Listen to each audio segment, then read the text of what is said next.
Mes chers compatriotes, au moment où je m'exprime, des attaques terroristes d'une ampleur sans précédent sont en cours dans l'agglomération parisienne. Il y a plusieurs dizaines de tués.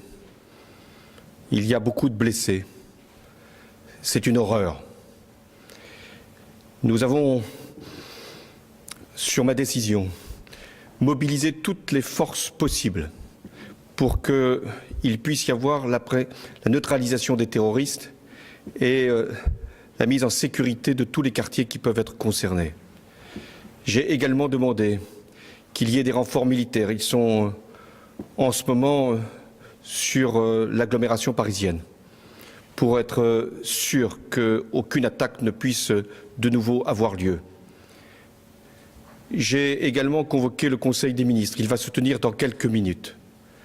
2 décisions seront prises. L'état d'urgence sera décrété, ce qui veut dire que certains lieux seront fermés, la circulation pourra être interdite et il y aura également des perquisitions qui pourront être décidées dans toute l'Île-de-France. L'état d'urgence, lui, sera proclamé sur l'ensemble du territoire. La seconde décision que j'ai prise, c'est la fermeture des frontières. Nous devons nous assurer que personne ne pourra rentrer pour commettre quelque acte que ce soit.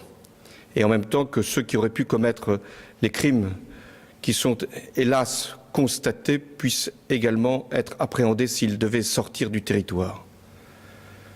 C'est une terrible épreuve qui, une nouvelle fois,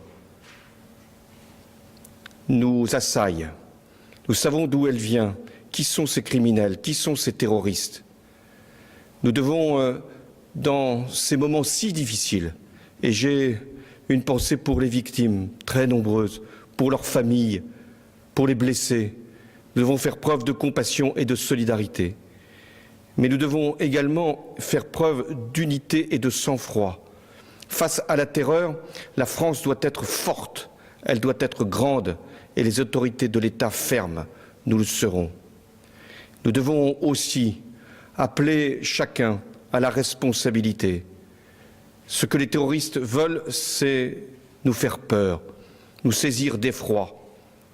Il y a effectivement de quoi avoir peur, il y a l'effroi, mais il y a, face à l'effroi, une nation qui sait se défendre, qui sait mobiliser ses forces et qui, une fois encore, saura vaincre les terroristes.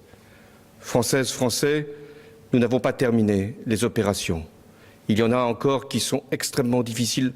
C'est en ce moment même que les forces de sécurité font assaut, notamment dans un lieu à Paris. Je vous demande de garder ici toute votre confiance dans ce que nous pouvons faire avec les forces de sécurité pour préserver notre nation des actes terroristes. Vive la République et vive la France.